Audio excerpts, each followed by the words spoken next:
ప్రయోజనాల కోసం చంద్రబాబు కూటమి డ్రగ్స్ దందా అంటూ యావత్ రాష్ట్రంపైన అభాండాలేసింది. వైఎస్ఆర్సీపీ ప్రభుత్వ హయాంలో రాష్ట్రం గంజాయి డ్రగ్స్ కు అడ్డాగా మారిపోయిందంటూ నిత్యం విష ప్రచారం చేసి ప్రజల్ని తప్పుదోవ పట్టించింది. ఇదంతా కేవలం దుష్ప్రచారమే అన్న వాస్తవాన్ని కేంద్ర హోంశాఖ తాజా నివేదిక వెల్లడించింది.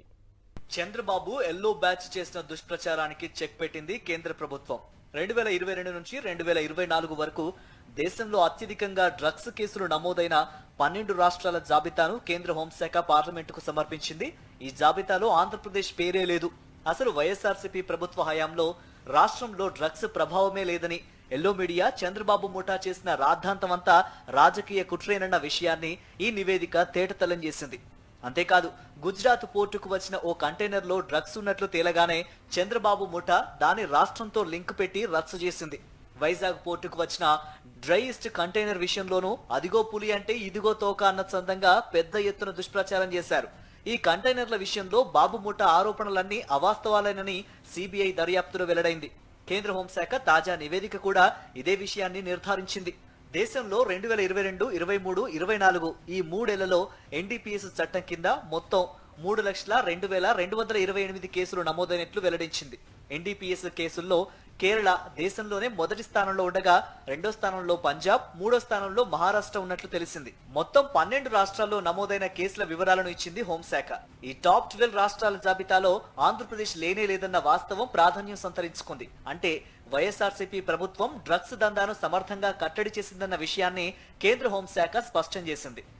ఇక వైఎస్ఆర్సీపీ ప్రభుత్వ హయాంలో విదేశాల నుంచి రాష్ట్రానికి భారీగా డ్రగ్స్ దిగుమతి చేస్తున్నారంటూ చంద్రబాబు ముఠా చేసిన రాద్ధాంతం అంతా ఇంత కాదు. అదంతా దుష్ప్రచారమేనని సిబిఐ దర్యాప్తుతో నిగ్గు తేలింది.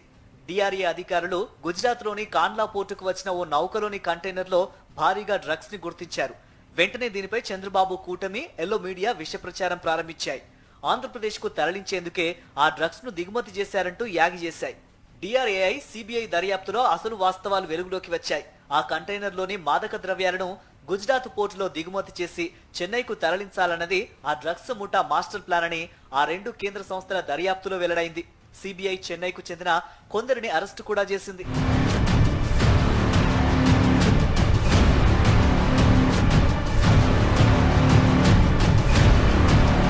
ఇక ఎన్నికలకు ముందు ఓ ఆక్వా సంస్థ విదేశాల నుంచి డ్రై ఈస్ట్ ను దిగుమతి చేసుకుంది. ఈ కంటైనర్ పై అనుమానంతో సిబిఐ అధికారులు తనిఖీ చేయగానే చంద్రబాబు కూటమి మళ్లీ రాద్ధాంతం మొదలుపెట్టింది. డ్రై ఈస్ట్ పేరుతో డ్రగ్స్ ను దిగుమతి చేశారంటూ కూటమి నేతలు, ఎల్లో మీడియా విష ప్రచారం చేశారు. సిబిఐ దర్యాప్తులో వాస్తవాలు వెల్లడయ్యాయి. ఆ కంటైనర్ ద్వారా దిగుమతి చేసింది డ్రై ఈస్ట్ మాత్రమేనని సిబిఐ నిర్ధారించింది. దీంతో ఈ రెండు కంటైనర్ల విషయంలో టీడీపీ కూటమి చేసిందంతా దుష్ప్రచారమేనన్నది నిర్ధారణ అయింది. కేవలం ఎన్నికల్లో ప్రజల్ని తప్పుదారి పట్టించి రాజకీయ ప్రయోజనం పొందేందుకే చంద్రబాబు ముఠా వైఎస్ఆర్సీపీ ప్రభుత్వంతో పాటు యావత్ రాష్ట్రంపై విష ప్రచారానికి తెగించిందన్న విషయం నిగ్గు తేలింది.